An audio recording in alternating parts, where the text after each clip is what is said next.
Um grande bom dia, boa tarde, boa noite pra você que tá vendo esse vídeo. Eu sou Fatiela aqui do Rede Rafas e hoje nós vamos falar sobre Rede Globo. Mas não é sobre aquelas novelas que todo mundo conhece, que todo mundo ama ou odeia, mas sim sobre aquelas tramas que eu, você e ninguém nunca viu e que nós nunca veremos, porque elas simplesmente deixaram de existir. Chegaram a ser cogitadas, chegaram a ter o elenco formado, a ter data de estreia anunciada, mas por algum motivo, num passe de mágica, pimba! Elas nunca estrearam. Então quer saber que novelas da Globo são essas? Já sabe, né? Aguarde a vinheta e fica coladinho aqui comigo. No ar, mais um campeão de audiência. Antes de mais nada, eu quero dizer que o vídeo de hoje ele é baseado numa matéria do site mofistas.com.br. Na verdade, a gente já trouxe vídeos aqui para o canal que são inspirados em sites, inspirados em sugestões de vocês. A gente sempre pede, sugere aí o que você acha, um tema que você quer ver aqui no canal, que eu e o Rafa Pereira a gente sempre tá de olho. Então hoje a gente vai trazer esse tema que é muito interessante, aquelas novelas que simplesmente não existiram. Agora vamos começar falando de uma trama que ela é considerada a força de um desejo da década de 80, mais especificamente de 1987, Amor Perfeito, que seria escrita por Alcides Nogueira. Amor Perfeito teria uma trama ambientada no século XIX, no ano de 1875, e contaria a história de Esther. A Esther ela é apaixonada pelo mocinho romântico e idealista, mas acaba se casando com o pai dele. Pois é, tempos depois a gente viu uma outra Esther aí nessa mesma roupagem, com essa mesma história em Força de um Desejo, que foi interpretada pela Malu Mader. Se a Malu Mader é a Esther dos anos 90, a Maria Zilda seria a Esther dos anos 80. Na verdade, o papel seria de Cristiane Torlone, mas ela tinha acabado de sair da manchete da novela Corpo Santo e não ia conseguir conciliar as gravações com o teatro. Então ela perdeu aí essa oportunidade e a Maria Zilda foi lá e abocanhou. Mas acontece que não deu em nada. As gravações da novela começariam em janeiro de 1988 e a data de estreia já estava marcada, 7 de março do mesmo ano. Além da Maria Zilda, que interpretaria a Esther, no elenco também teria Denise Del Velcher, Lília Cabral, Elias Glazer, Débora Evelyn e um grande elenco. Mas peraí, o que aconteceu? Por que Amor Perfeito nunca saiu do papel? Eu tenho a resposta. A trama já estava ali em sua fase de produção até que a Globo ergueu o sinalzinho de alerta. Caraca, essa trama tem muita semelhança com Direito de Amar. Então pegaram ali o Alcides Nogueira e falaram pra ele, você vai ter que mudar esse texto. E ele deu umas modificadas, entregou pra emissora e tudo bem. Mas acontece que ela mesmo assim foi cancelada. Nunca deram um motivo concreto. Olha, Amor Perfeito foi cancelada por isso. Mas eles acreditam, cogita-se que foi por conta de ser uma trama de época, que na época ela não atraía muito merchandising, muito anúncio pra dentro de uma novela. E inclusive isso acontece até os dias de hoje, tanto que nos tempos do Imperador, eles encontraram uma maneira aí de conseguir colocar esses anúncios em uma trama lá de tempos e tempos atrás. Inclusive no vídeo de Nos Tempos do Imperador, a gente dá detalhes de como tá funcionando essa parte de anúncio, de publicidade dentro da novela, já que é uma trama que conta a história de Dom Pedro II. Pois é, então essa preocupação já assolava a emissora há anos atrás, e esse foi um dos motivos que fez, Amor Perfeito declinar. Bambolê, que estava sendo exibida, ela foi esticada em alguns capítulos até que Fera Radical estreasse nas telinhas.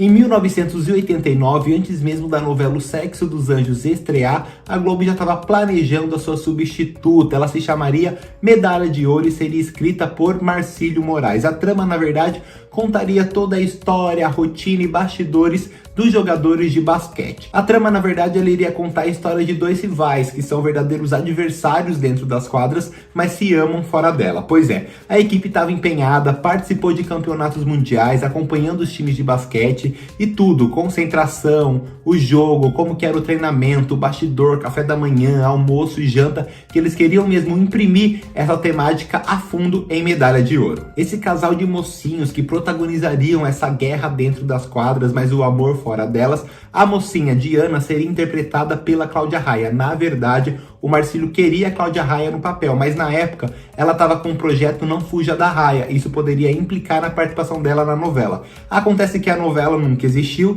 e o Não Fuja da Raia só estreou em 1996. Bons anos aí pra frente. Quando a TV Globo foi procurada para dar um parecer para os jornalistas, um parecer para a mídia sobre o porquê da trama nunca ser exibida, ter as gravações interrompidas e ir direto pra gaveta, a emissora apenas falou que a novela não se encaixava no tom que ela estava esperando para exibir no horário. Com isso, o Marcílio Moraes se juntou a Eleonor Baceres e ao Euclides Marinho na pouco repercutida Mico Preto. Inclusive tem um vídeo sobre Mico Preto aqui. Essa trama que ninguém conhece, a gente nunca ouviu falar direito, foi uma das maiores audiências da década de 90, é isso aí. Então se você não conhece a história de Mico Preto, confere aqui no canal especial que a gente fez sobre essa novela e tenta entender o porquê desse sucesso absoluto, mesmo que a repercussão, ó, seja quase zero.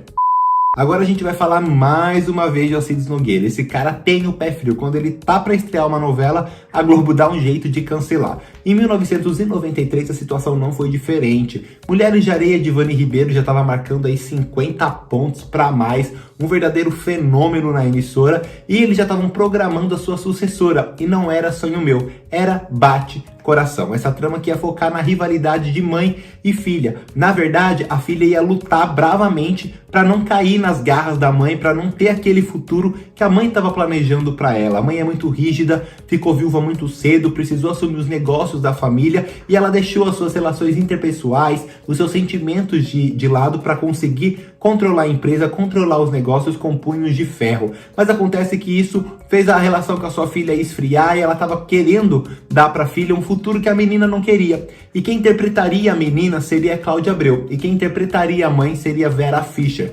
Vera Fischer daria vida para Sofia e a Cláudia Abreu daria vida para Laura. Isso mesmo, a primeira Laura de Cláudia Abreu não seria super vilã de celebridade, mas sim uma menina que vive em conflito com a mãe em Bate Coração. Trama que iria estrear logo após a grande repercussão, o grande fenômeno, o grande sucesso da Ruth e da Raquel. Inclusive, mãe e filha não brigariam somente por essa luta de poder, por essa coisa de ter a liberdade, a Laura querer a liberdade, que a Sofia tenta aprisionar ela. Elas também iriam dividir o mesmo homem, ou melhor, dividir o amor, o sentimento da paixão pelo mesmo homem. E estava sendo escalado para viver esse personagem conflituoso o Leonardo Vieira ou o Felipe Camargo, mas acontece que o Alcides, ele já deu entrevistas falando que ele não queria repetir o mesmo casal de Mandala, que era composto por Vera Fischer e por Felipe Camargo. Então, que tudo indicava, Leonardo Vieira viveria esse protagonista. Acontece que a trama declinou, a trama não saiu do papel e Leonardo Vieira foi protagonista sim, mas de Sonho Meu, que a gente tá podendo rever no Viva. Nunca ninguém soube o motivo exato de Bate Coração ter sido engavetada, mas alguns afirmam que a Globo estava mais preocupada com o remake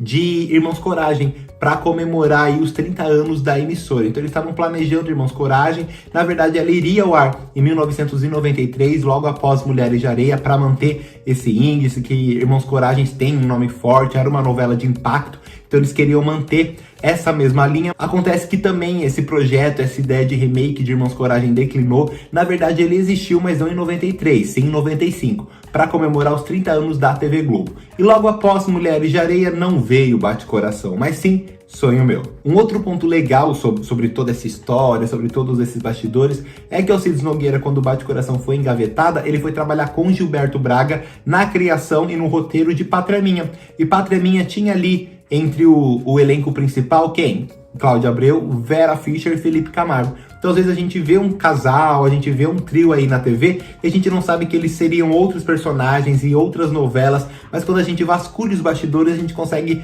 lapidar e encontrar essas informações curiosas para vocês. Olha que coisa mais linda, mais cheia de graça, é ela, menina que vem e que passa. Com certeza, por esse verso você já sabe que eu estou falando de Garota de Ipanema. Pois bem, e esse seria o título de uma novela da Sete que Antônio Calmon iria escrever para o horário das 19 horas na TV Globo. A novela, obviamente, teria como pano de fundo esse bairro de Ipanema, esse clássico bairro, e ela seria contada em 3 fases, 1960, 1980 e 2000. Ia retratar mãe, filha e avó, para mostrar os elementos que compunham esse bairro em determinadas épocas, na década de 60, de 80 e de 2000. Então seria aí um contraponto. A primeira fase da novela se passaria em 1960 e ela contaria com protagonistas desconhecidos pelo público. E quando a trama avançasse para os anos 2000, aí seriam interpretados por veteranos. Mas acontece que essa ideia, apesar de promissora, nunca saiu do papel. Daniel Filho, que estava à frente do projeto na época, ele deu diversas entrevistas falando sobre Garota de Ipanema. Acontece que a Globo já tinha planos de exibir uma minissérie em que também se passaria no bairro de Ipanema, no Rio de Janeiro. Então, para não ter essa overdose de Ipanema, novela, minissérie, a Globo solicitou ao Antônio que ele modificasse a sua trama. E depois de Uga Uga, iria vir Garota de Ipanema. Mas na verdade veio uma outra trama do Antônio Calmon, Um Anjo Caiu do Céu, que se a gente ver não tem nada a ver com essa vibe Garota de Ipanema, nos 60, 80, 2000, mas até que é uma novelinha muito gostosa de se ver. Agora a gente vai falar de uma trama super recente, quer dizer, recente não, eu ainda não acredito que 2021 é longe de 2010, pra mim foi ontem.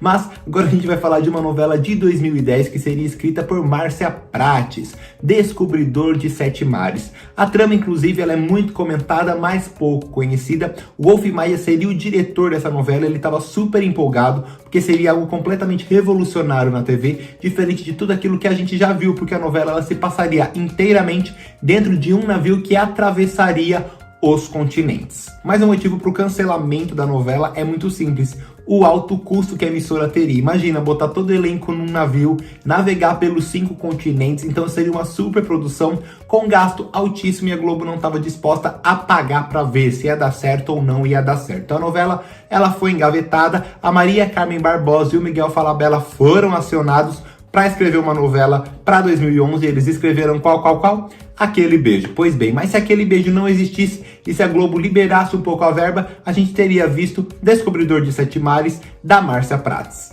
Bom, então eu vou ficando por aqui, mas eu quero saber a opinião de vocês como sempre. Comenta aqui embaixo. Tem outras novelas que a Globo falou que ia produzir, simplesmente não produziu. Dessas que eu citei, qual que é a sua preferida? Se você já ouviu falar, não ouviu falar, qual história mais chamou a sua atenção? Vai que a Globo, né, não ressurge aí, não traz não retira da gaveta essas tramas. Tem muitas outras, né, que a gente já comentou aqui no canal, como Rainha do Mar, Fênix, Ovo Frito. Na verdade, são aquelas tramas mais criadas por internautas que a gente acreditou ser verdade. Tem um vídeo aqui que a gente fala disso também, então confere lá e continua aqui ligadinho no Rede Rafa. Se inscreva no canal se você ainda não é inscrito, ativa as notificações para não perder nenhuma novidade e aperta o joinha aqui embaixo para fazer o nosso conteúdo aí, ó, e espalhar para todo mundo, porque o YouTube de vez em quando dá uma sacaneada com a gente, mas os noveleiros são maiores do que ele. Então faz esses esqueminhas de sempre, curte, compartilha o vídeo com a galerinha, comenta, que seu engajamento é muito importante para nós. E espero vocês numa próxima oportunidade, num próximo vídeo. Eu tô indo nessa, tchau, fui!